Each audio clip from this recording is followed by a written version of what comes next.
Bonjour à toutes et à tous et bienvenue sur la chaîne de podcast de la filière ORCID, la filière santé des maladies rénales rares. Cette nouvelle série de podcasts est consacrée au protocole national de diagnostic et de soins, ou PNDS, sur le syndrome de Gitelman, une maladie rénale rare, souvent découverte de manière fortuite, mais qui touche le quotidien de nombreux patients et de leurs familles. Ce PNDS a été publié en 2022 sur le site de la HAS, la Haute Autorité de Santé, et a été coordonné par les docteurs Anne Blanchard et Rosa Vargas-Poussou, sous l'égide de la filière ORCID. Après avoir découvert ce qu'est cette maladie rare du rein et comment peut-on confirmer le diagnostic du syndrome de Gitelman, nous allons aujourd'hui plonger dans le diagnostic différentiel et nous allons voir aussi en quoi la génétique joue un rôle essentiel. Pour en parler, je retrouve nos deux spécialistes qui ont participé à la rédaction de ce PNDS.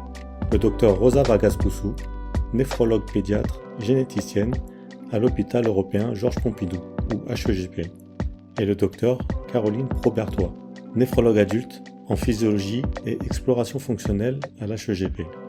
Bonjour docteur. Bonjour. Bonjour. Docteur Rosa Vargas-Poussou, avant de poser le diagnostic, il faut écarter d'autres causes possibles. Lesquelles? Existe-t-il d'autres causes d'alcalose hypokaliémique chez l'enfant? Oui, dans les diagnostics différentiels d'une alcalose métabolique hypokaliémique chez l'enfant, il faut tout d'abord considérer les causes extrarénales.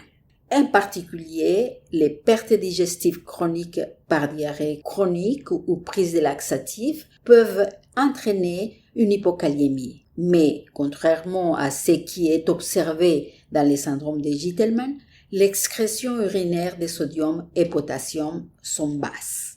Les vomissements aussi, parfois occultes, en particulier chez les adolescents ayant un trouble alimentaire ou dans les cas d'aspiration gastrique, entraînent une hypokaliémie associée à une alcalose métabolique hypochlorémique. Ce tableau est caractérisé par une chlorurie effondrée avec une natriurèse conservée. Il existe aussi une tubulopathie iatrogène par prise de diurétiques thiazidiques ou de furosémides.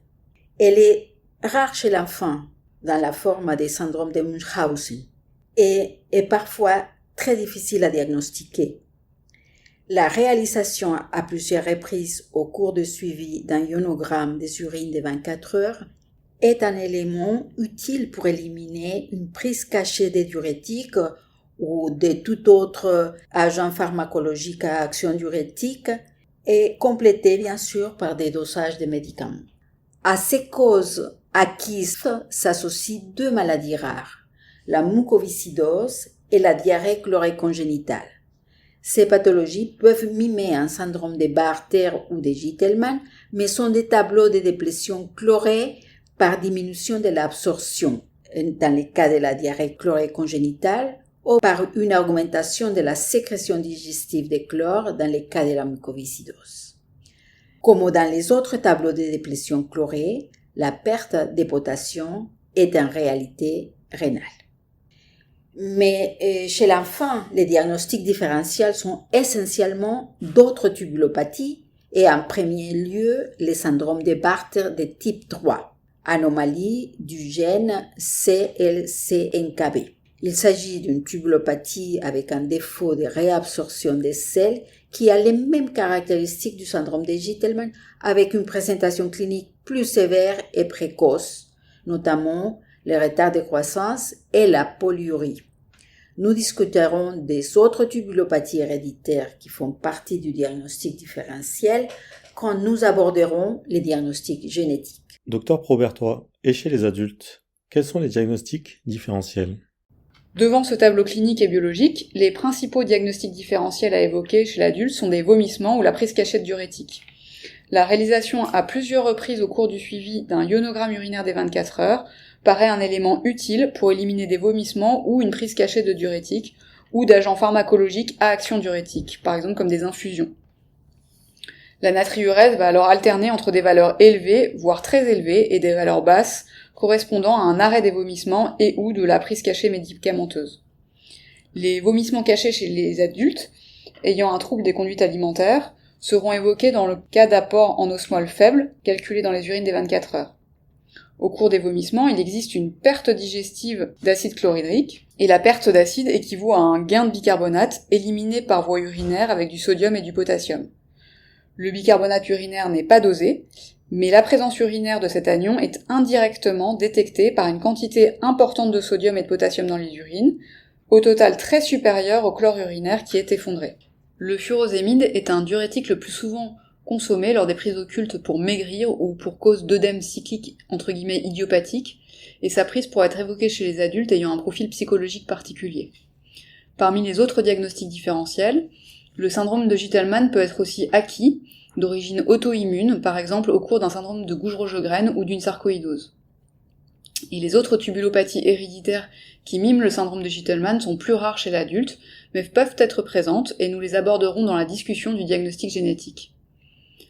D'autre part, les hyperminéralocorticismes et les hyperaldostéronismes primaires ont une hypocalémie par perte rénale de potassium, mais contrairement au syndrome de Gitelman, la pression artérielle est augmentée et la rénine est basse lors de ces deux diagnostics.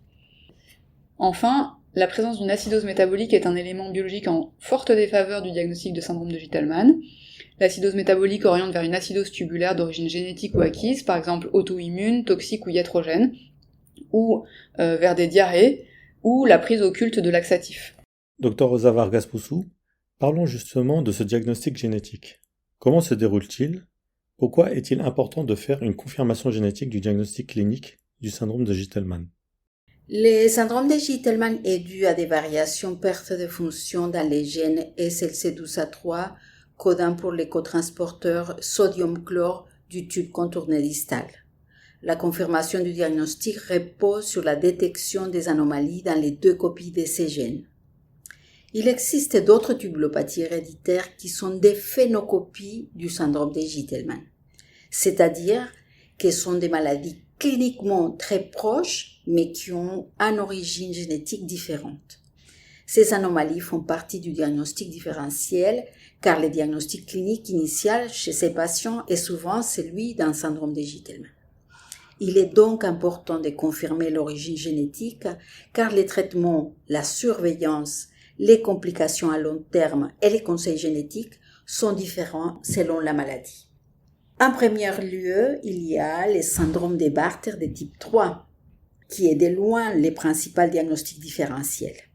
Ce syndrome est dû à des anomalies dans les deux copies du gène CLC-NKB, codant pour un canal chlorure, entraînant un défaut de réabsorption tubulaire de chlorure de sodium. Il présente une grande variabilité phénotypique. Environ 50% des cas se présentent comme un syndrome de Bartter dit classique, 25% avec un syndrome de Bartter de type anténatal ou néonatal, et chez les 25% restants, la présentation est plus proche d'un syndrome de Gitelman. Il est caractérisé par une alcalose métabolique hypokaliémique, une hypochlorémie sévère et une déshydratation extracellulaire marquée. L'hypercalciurie et la néphrocalcinose ne sont pas constantes, mais une hypercalciurie et une polyurie polydipsie orientent vers un syndrome de Bartter de type 3. Cette sévérité variable et l'hypochlorémie observée sont probablement dues à l'expression du canal chlore CLC-KB dans la branche large ascendante, dans les tubes contournés distales et dans les canaux collecteurs.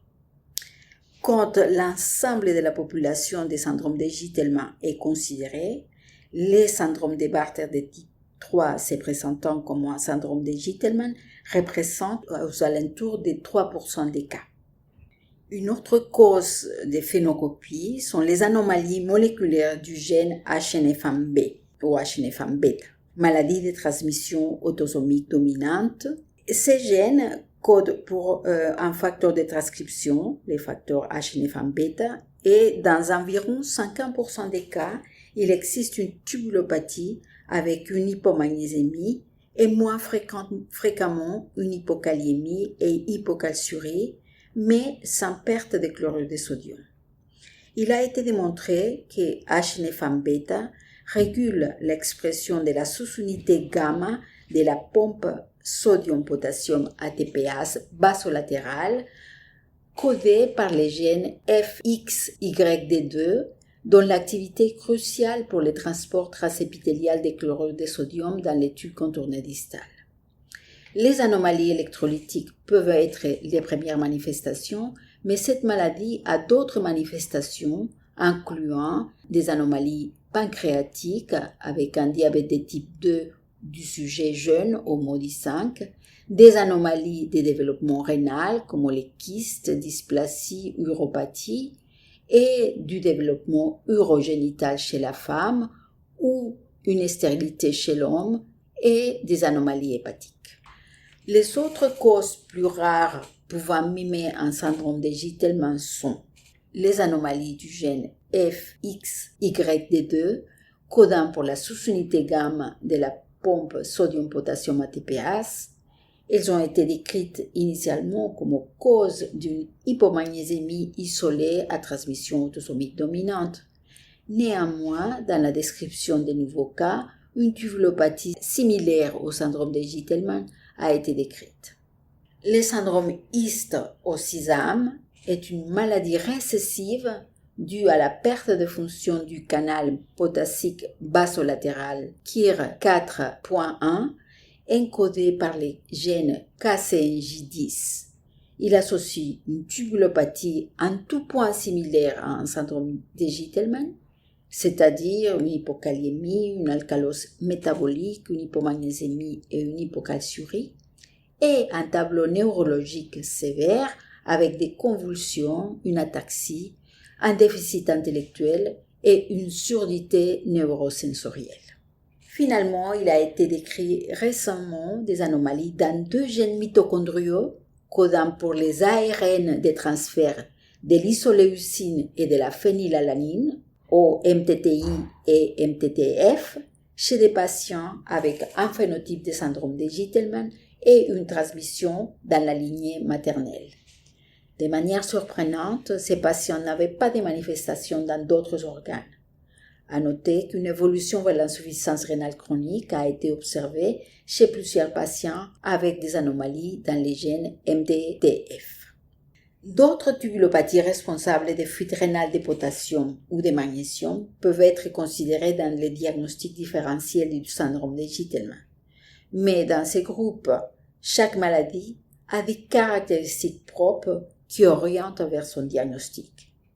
Par exemple, dans le syndrome de Dent, qui est un diagnostic différentiel à ne pas méconnaître, avec parfois un tableau biologique d'hypokaliémie très profonde associé à une alcalose métabolique, mais cette pathologie est une tubulopathie proximale de transmission récessive liée à l'X et caractérisée par une protéinurie tubulaire, des altérations variables des fonctions de la cellule tubulaire proximale, comme une fuite rénale des phosphates, une aminoacidurie et une glycosurie normoglycémique. Il y a aussi une hypercalciurie, des calculs rénaux, une néphrocalcinose et une insuffisance rénale progressive qui feront évoquer les diagnostics. Le syndrome LX, qui est une maladie autosomique récessive liée à la perte de fonction d'une protéine des jonctions serrées, la claudine 10. Il s'agit d'une tubulopathie par perte de chlorure de sodium avec hypokaliémie et calciurie basse. En revanche, la magnésémie est dans les valeurs hautes de la normale et les patients présentent des manifestations extrarénales touchant la peau et les glandes exocrines. Hypohydrose généralisée, ichtyose, intolérance à la chaleur, dysfonctionnement des glandes lacrymales et sérostomie. Dans une autre pathologie qui est la hypomagnésémie avec hypercalciurie et néphrocalcinose, maladie autosomique récessive avec perte de fonction d'autres protéines des jonctions serrées, les claudines 16 et la claudine 19, les patients ont une hypomagnésémie, mais la kaliémie est normale. Il n'existait pas de perte rénale de chlorure de sodium et la calciurie est à augmenter. La pathologie peut être associée à une amélogénèse imparfaite et pour les patients ayant des mutations de la claudine 19 à des signes oculaires. Cela fait beaucoup de maladies avec des signes cliniques proches du syndrome de Gitelman. Alors, quelle est la meilleure approche pour la confirmation du diagnostic génétique du syndrome de Gitelman, Dr Rosa Vargas-Boussou?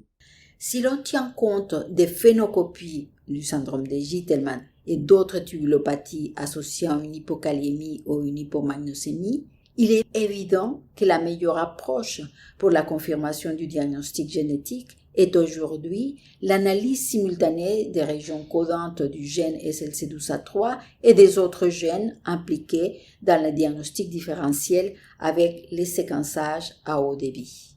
Les variations des séquences pathogènes du gène SLC12A3 sont des variations ponctuelles localisées dans toutes les régions du gène, ainsi que des grands réarrangements. La plupart des patients sont hétérozygotes composites, c'est-à-dire qu'ils ont une variation différente dans chaque copie du gène. Dans ces cas, l'étude des ségrégations familiales est nécessaire pour démontrer que chaque allèle est porteur d'une variation pathogène. En cas d'absence de variation dans les gènes SLC12A3 chez un patient avec phénotype compatible, il est recommandé de rechercher des anomalies ponctuelles ou des grands réarrangements dans les gènes donnant un phénotype similaire au syndrome de Gitelman en prenant en compte les contextes cliniques et ou familiales. Malgré l'analyse de tous les gènes, entre 8 et 10% des cas avec phénotype de syndrome de Gitelman n'ont pas de confirmation génétique. Dans ces cas, la réalisation d'un génome pourra être discutée. Justement, Dr Vargas-Boussou, parlons du moment de l'annonce du diagnostic. Comment se passe cette annonce et comment accompagne-t-on les familles? Après la confirmation génétique, les modalités de l'annonce du diagnostic devront être adaptées à chaque situation. L'annonce en pédiatrie doit comporter une consultation de génétique ou de néphrologie pédiatrique avec un professionnel connaissant bien la maladie. Elle doit se faire également dans un lieu dédié, en présence des deux parents et de l'enfant, et en prenant tous les temps nécessaires pour expliquer et répondre aux questions. Lors de cette consultation, on abordera les aspects suivants. En premier lieu, les modes de transmission de la maladie. En deuxième, les pronostics et les complications à court et long terme. Et en troisième terme, l'organisation des suivis médicaux et la mise en place d'un réseau de soins autour du patient et de sa famille, en lien avec les médecins traitants et les autres spécialistes, généticiens, néphrologues, endocrinologues, rhumatologues, etc. Et bien sûr, les acteurs médico-sociaux. Les mêmes caractéristiques sont à prendre en compte chez un adulte avec une consultation dédiée en présence d'un proche si l'adulte le désire, avec un généticien ou un néphrologue adulte connaissant bien la maladie. Après consultation des conseils génétiques, un diagnostic chez les apparentés peut être proposé en incluant l'analyse chez les parents pour confirmer que les variations détectées siègent sur des allèles différents, et un diagnostic chez un apparenté présentant des manifestations cliniques du syndrome de Gitelman. L'analyse du conjoint d'un individu atteint est proposée quand il existe un lien de parenté. Merci beaucoup, Dr Vargas-Boussou et Probertois, pour ces explications claires et passionnantes. Dans le prochain épisode, nous aborderons la prise en charge au quotidien. Comment traiter, suivre et accompagner les patients de l'enfance à l'âge adulte. Je vous rappelle que le PNDS sur le syndrome de Gitelman est disponible sur le site de la HAS et sur le site de la filière Orchid. Prenez soin de vous et à très bientôt sur notre chaîne de podcast.